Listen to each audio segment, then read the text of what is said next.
Welcome to Penrose Learning, where we make understanding easy.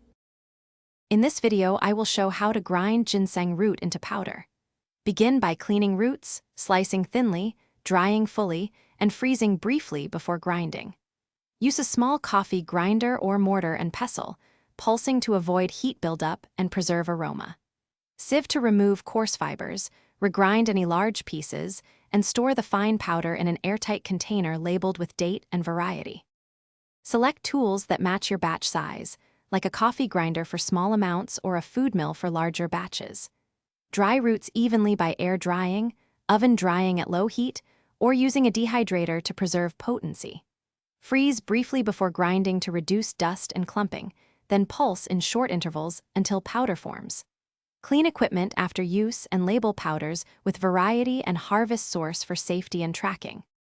If you're finding this helpful, please subscribe and like to support the channel. Quick recommendation: automobile life's too short for a stinky car, grab Little Tree's black ice for a fresh ride after ginseng work. It's a simple treat that makes cleanup more pleasant and adds a little charm to your car.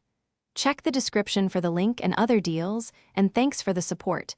Now let's get back to the video.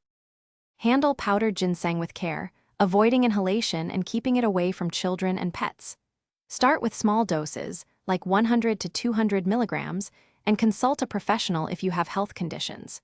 Use powder in teas, capsules, smoothies, or sprinkled on food for easy dosing and consistent effects. Monitor reactions over several days and adjust amounts gradually while noting any interactions with medications. Keep records of batch, date, and source for safety. Thanks for watching. If this was helpful, leave a like and consider subscribing. See you next time.